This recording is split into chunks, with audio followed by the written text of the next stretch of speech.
One other question. Why is it that we feel unworthy at times?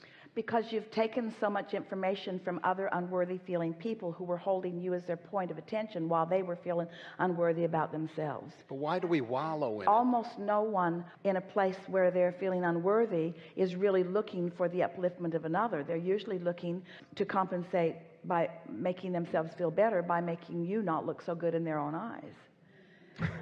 And you can feel the offness of it when you get into an interaction with someone like that. You can just tell they're not wanting to uplift me. They're trying to justify something that's gone wonky in their experience. Why you wallow in it, it's because of the momentum of law of attraction. We would say wallowing and continuing in the direction of something not wanted is simply because the momentum has happened. It's like saying, I've lodged this big boulder loose from the top of a hill and it's now rolling down the hill. Why can't I stop it before it plays its way out? Well, the answer to that is obvious. There's too much momentum. And it's the same answer. That's the reason anybody wallows. There's just momentum. So you don't stop it while it's underway. Instead, you wake up in a fresher state of mind and get something else going. We like the circular connection of all your questions.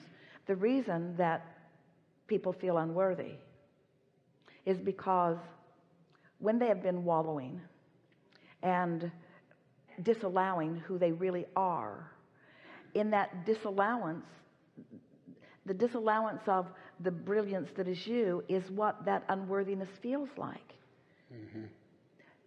Yeah, that's beautiful.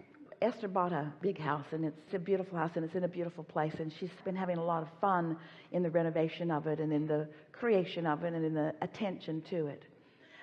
And when she first purchased it a little over a year ago and walked into it and experienced the wholeness of it, her sense of well-being and her sense of worthiness just emanated and hovered and stayed within her for a long time, for many days. And the reason that it did is because without even consciously realizing what was going on, so many thoughts and so many vibrations had turned to such a magnificent thing that in the awareness of the thing, it made her feel like she had had to feel before the thing could occur. You kind of get a sense of what we're talking about? So that is, in fact, our friend wanted to play the game of appreciation with us earlier. That is the brilliance and the power of appreciation.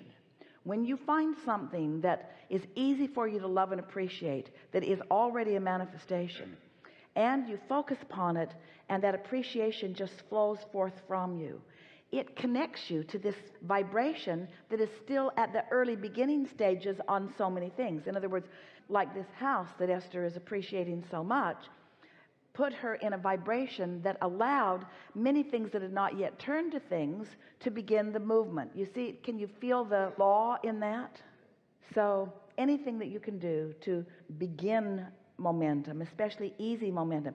So if there's a lot of momentum going already, not the boulder rolling down the hill or not wallowing in something unwanted, but the kind of momentum that you want to keep going, if that momentum is going and you get a glimpse of it, hook onto it and ride it, because as you practice that appreciation that comes easily, then it's less likely that you will ever wallow about other things. And appreciation about things that come easy softens the wallowing on subjects that feel even unrelated, because no subject is unrelated. This is the story that we've been telling you. You got 5 things, 4 of them are working really good, 1 of them not.